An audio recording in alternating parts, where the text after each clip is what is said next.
श्री गणेशाय नमः। श्री सरस्वते नमः। श्री गुरुभ्यो नमः। जगद्गुरु नरेंद्राचार्य महाराज की जय। सद्गुरु काड सिद्धेश्वर महाराज की जय। संत शिरोमणि गजानन महाराज की जय। आद्य जगद्गुरु रामानंदाचार्य महाराज की जय। सिया वल्लभ रामचंद्र की जय। गुरुर्ब्रह्मा गुरुर्विष्णु गुरुर्देवो महेश्वरा। गुरुर्साक्षात् परब्रह्म तस्मै श्री गुरवे नमः। सार्थ श्री ज्ञानेश्वरी अध्याय दुसरा। श्रीराम एरवितरी अर्जुना हे आया नये साधना। जे राटताती जतना निरंतर। जया ते अभ्यासाची घरटी नमनियमांची ताटी। जे मनाते सदा मुठे धरुनी आहाती। तेही किजती कासाविसे या इंद्रियांचे प्रौढी ऐसे। जैसे मंत्रज्ञाते विवसी बुलवी काम। देखे विषय तैसे पावती रिद्धी सिद्धीचे मिशे। मगा कळीती स्पर्शे इंद्रियांचे नी। पुंडलिक वरदे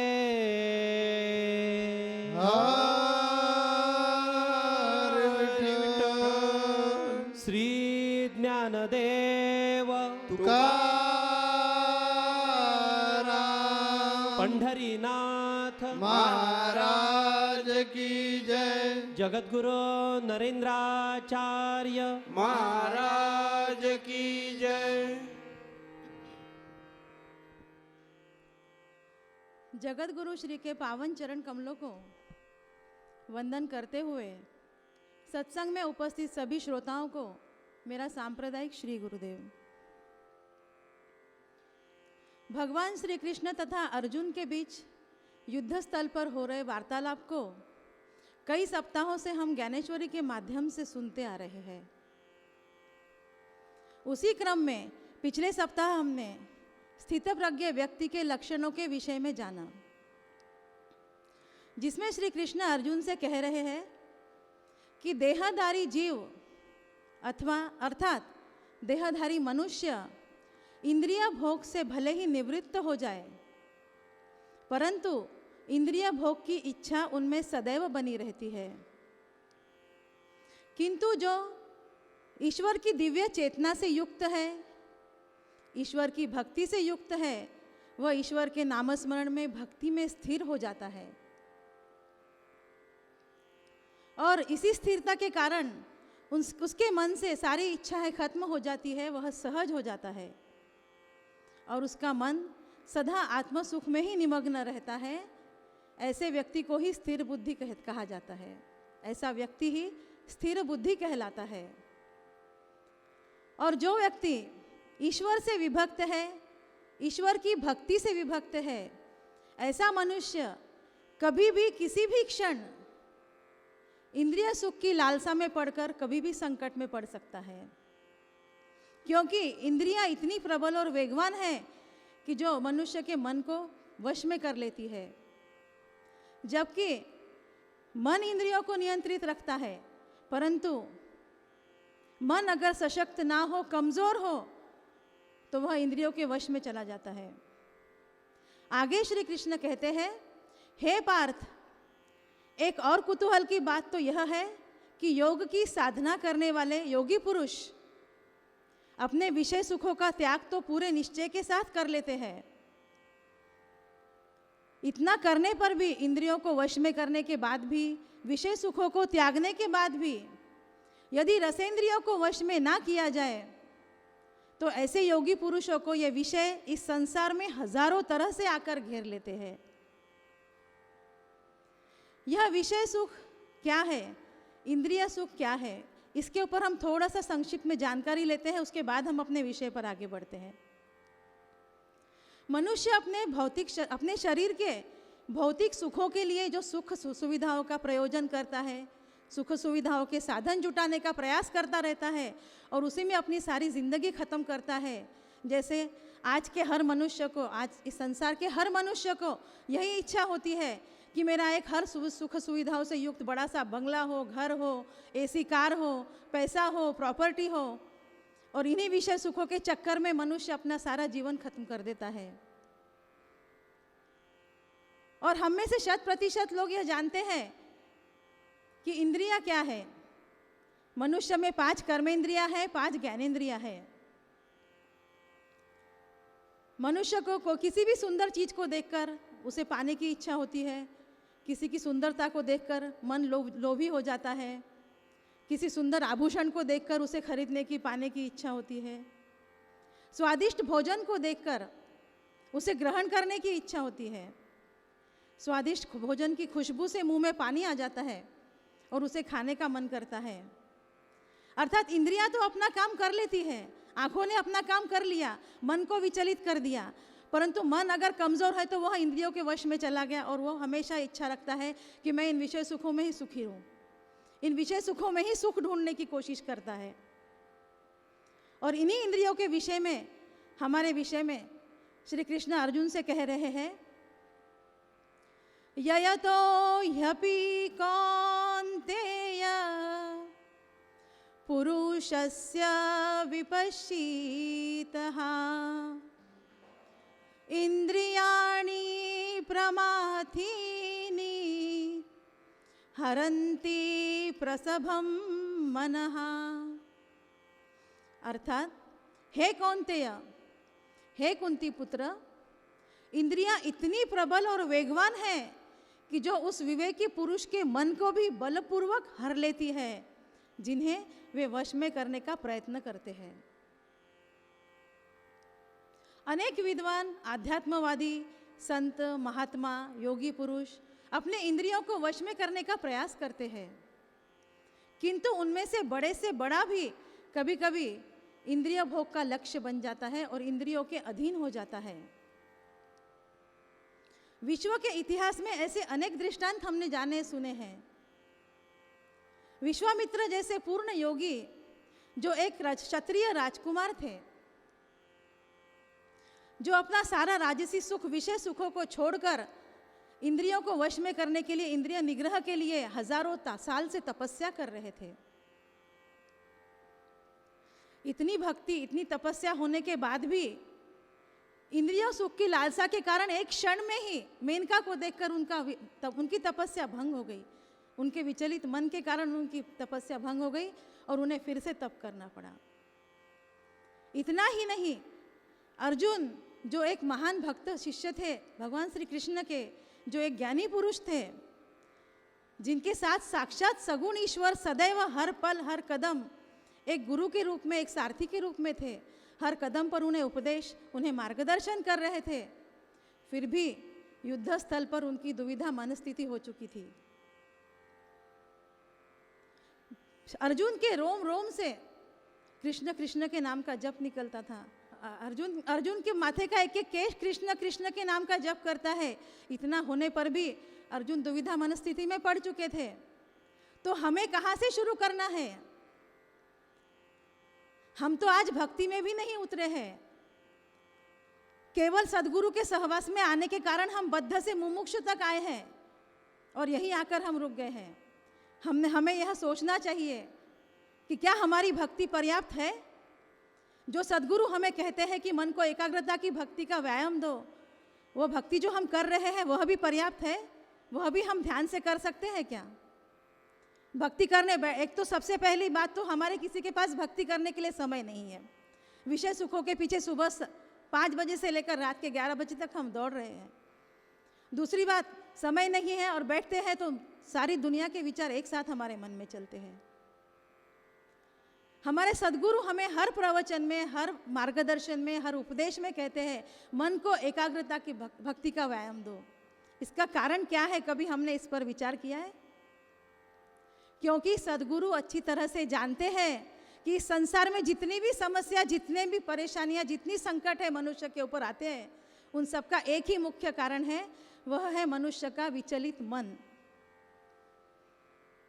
और इसी एक मन को एकाग्रत करने के लिए हमारे सद्गुरु हमेशा हमसे कहते हैं, क्योंकि इस संसार का आज का हर मनुष्य जन्मों जन्म से केवल एक ही काम कर रहा है, विषय सुखों को प्राप्त करने के लिए, उसको जोड़ने के लिए पूरी जिंदगी खत्म कर रहा है और बार बार इस धरती पर जन्म ले रहा है, जन्म मरण के फेरों में फंसा हुआ है।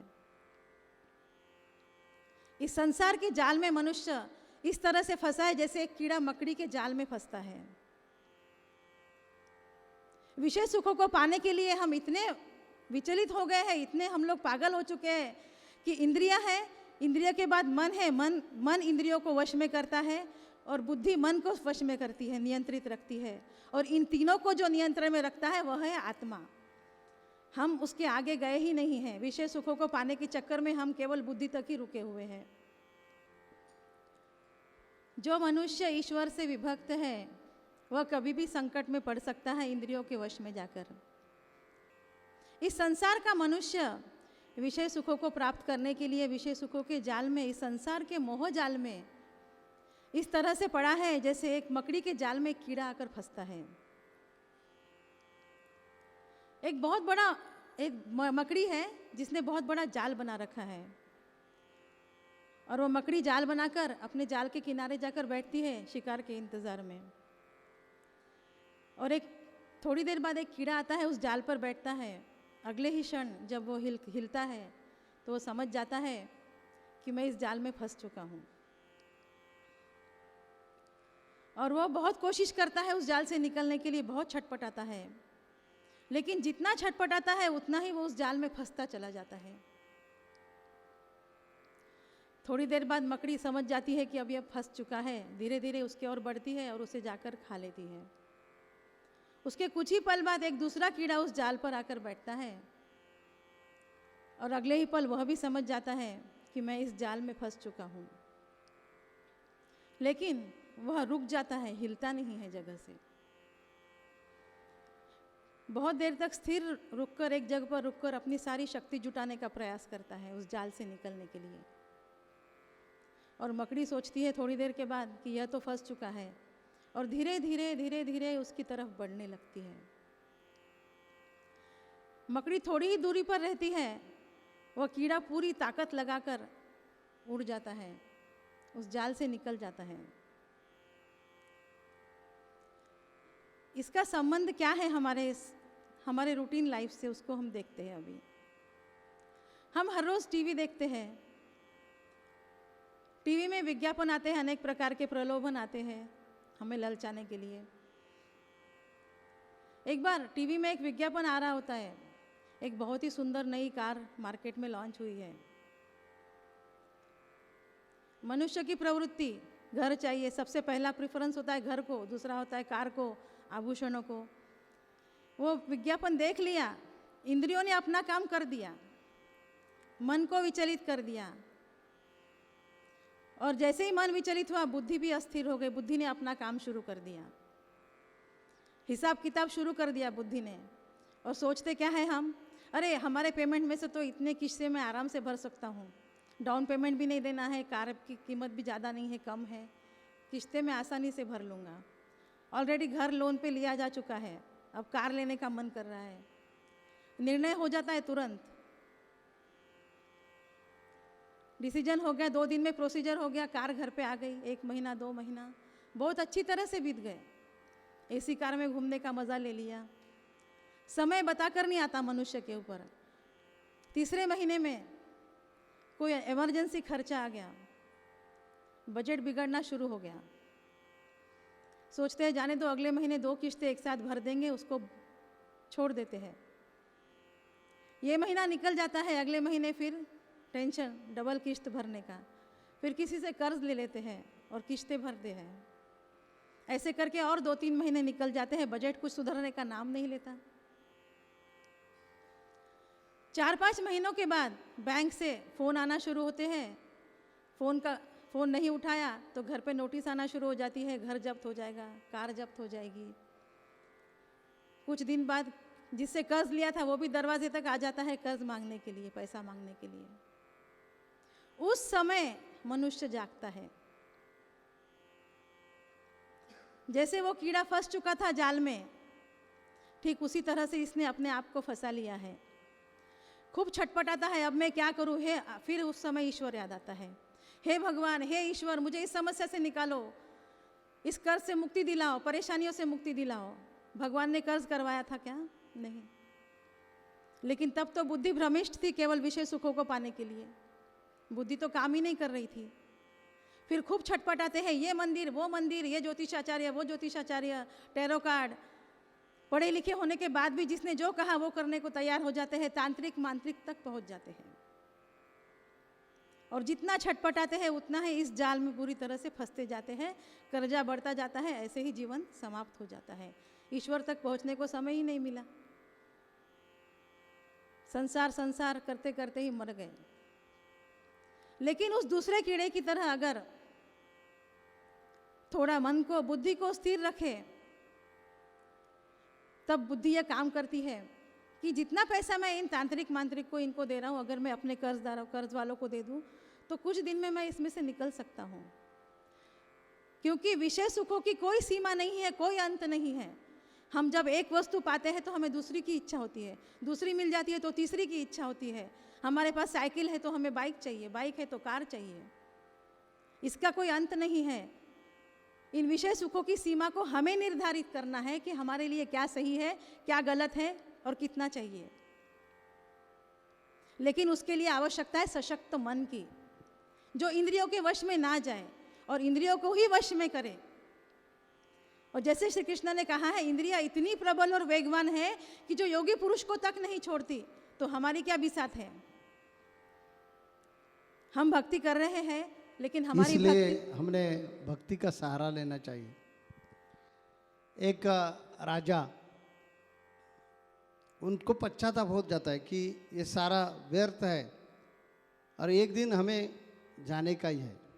इसलिए सब राजपाट का त्याग करवा के वो जंगल में जाकर बैठता है और सब छोड़ देता है कि मुझे इसकी कुछ ज़रूरत नहीं है, हम सिर्फ क्या करेंगे, मोक्ष मिलवाएंगे।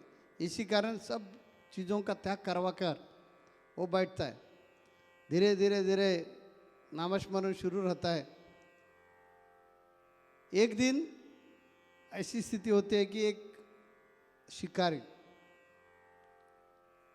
जंगल में शिकार करने के लिए आता है। शिकार करके वो थक गया और ये जो राजा है, जिन्होंने सन्यास का वेश परिधान किया है, मन से सन्यासी बन गए, उनके कुटिया में जाता है पानी पीने के लिए। राजा उनको पानी देता है और शिकारी इधर उधर के बातचीत करवा के अपना जो धनुष्य बाण है उधर ही रखकर निकल जाता है। थोड़ी देर में राजा के ध्यान में आता है कि अरे, ये शिकारी ने इधर ही धनुष्य बाण रख कर गया, जाने तो हमें क्या करने का है, हमने तो सबका त्याग किया है, तो ये धनुष्य की बात क्या है। राजपाट का त्याग किया है तो ये धनुष्य बाण हमें क्या करने वाला है। ठीक है, वापस कभी वो आ जाएगा, लेकिन जाएगा। इसी कारण राजा अपने ही कुटे में वो धनुष्य बाण को रखते हैं।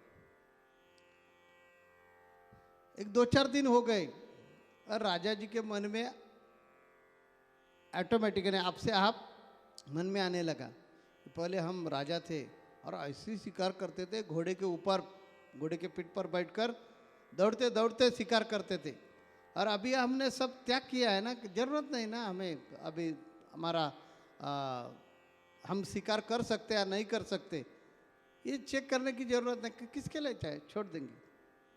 ऐसे मन से जो विकार आता है उनको हटाते हैं और ध्यान करने के लिए वापस बैठते हैं। राजा जी का मन धीरे धीरे धीरे ध्यान से उठ जाता है और अपना जो नेम है वो कैसा है, वो मन में उनकी इच्छा उत्पन्न होती है, एक बार चेक करना चाहिए। दूसरा मन उनको बोलते हैं, अरे आप तो सन्यासी हो गए, राजपाट का त्याग करवाया है और आपको यह नेम की जरूरत क्या है। तो भी अंतर मन जो है वो उनको बोलते एक बार, अरे इधर कोई देखते ही नहीं है, हम तो जंगल में हैं, जाकर देखेंगे। और वो शिकार का धनुष्य बाण वो उठाते हैं और एक दिन शिकार के ले जाते हैं। बहुत दिन उन्होंने शिकार नहीं की थी, इसी कारण उनको कुछ मिलता नहीं है। दौड़ते दौड़ते दौड़ते वो थक जाता है और आता है, क्योंकि प्राणियों के पीछे दौड़ना पड़ता है ना शिकार करने के लिए। अपने कुटिया में आता है और बोलते हैं, जाने दो ना, हमने तो इस सब चीज़ों के त्याग किया है और इसकी ज़रूरत क्या है। और वापस ध्यान करने के लिए बैठता है। फिर मन में आता है कि नहीं नहीं, कल जरा जाकर देखना चाहिए, कैसे अपना नेम नहीं बैठता तो वो देखना चाहिए। इस कारण दूसरे दिन जाता है और शिकार करने का प्रयास करता है। थोड़ा एक कबूतर उनको मिलता है शिकार में, तो जरा खुश हो जाता है, यार ठीक है, कुछ नहीं तो कुछ नहीं, लेकिन कबूतर तो मिल गया। वापिस आता है, ध्यान करने के लिए शुरुआत करता है। तीसरे दिन उनके मन में आता है, नहीं नहीं, कबूतर पर नहीं रुकना चाहिए, जरा थोड़ा और नेम लगता है क्या देखना चाहिए। ऐसे करके धीरे धीरे धीरे धीरे राजा हर दिन शिकार के लिए जाता है। राजा ने तो राजपाट का त्याग किया और सन्यासी बन गया, क्यों? क्योंकि मुझे मुक्ति मिलवाने का है। वैसे वृत्ति, ऐसे वृत्ति का जो राजा है वो धीरे धीरे अट्टल शिकारी बन जाता है। वैसा हमारा है। इसलिए भगवान कृष्ण अर्जुन को बोलते हैं कि विषय का त्याग करना चाहिए। विषय के संगति में हम आ गए कि हम कितने भी स्थित प्रज्ञ हो, कितने भी आत्मज्ञानी हो, लेकिन ये विषय हमें बिगड़ाते हैं। इसी कारण उसको साधु संतों का, सद्गुरु की संगत जरूरी है। संगत से आदमी बिगड़ता भी है और उसमें परिवर्तन भी हो सकते हैं।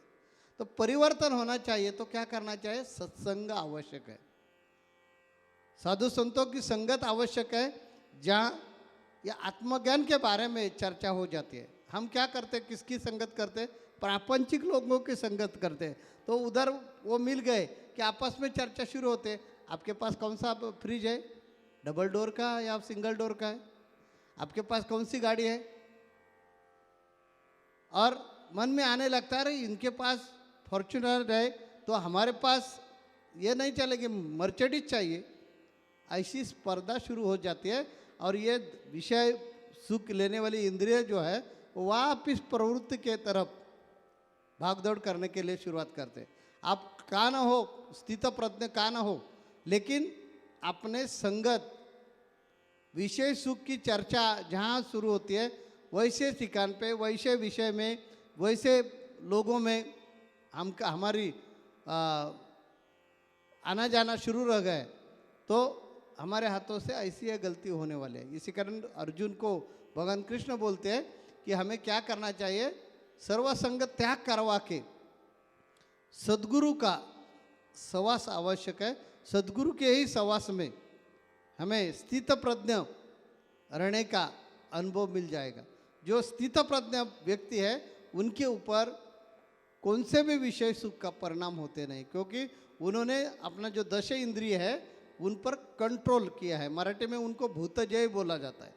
जिन्होंने भूतजय मिलवा है वो व्यक्ति स्थित प्रज्ञ है और उनको सुख दुख का कोई भी परवाह नहीं है। ये सुख दुख के बारे में, स्थित प्रज्ञ व्यक्ति के बारे में हमने एक अभंग मराठी में लिखा है।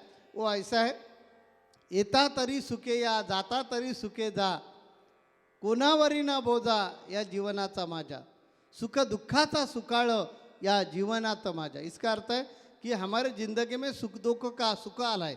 सुकाल यानी रेल चेल है, लेकिन हमारे ऊपर कोई भी परिणाम होने वाला नहीं है। दुख आ गया तो भी ठीक है, सुख आ गया तो भी ठीक है, उसका परिणाम हमारे ऊपर कुछ होने वाला नहीं। क्यों?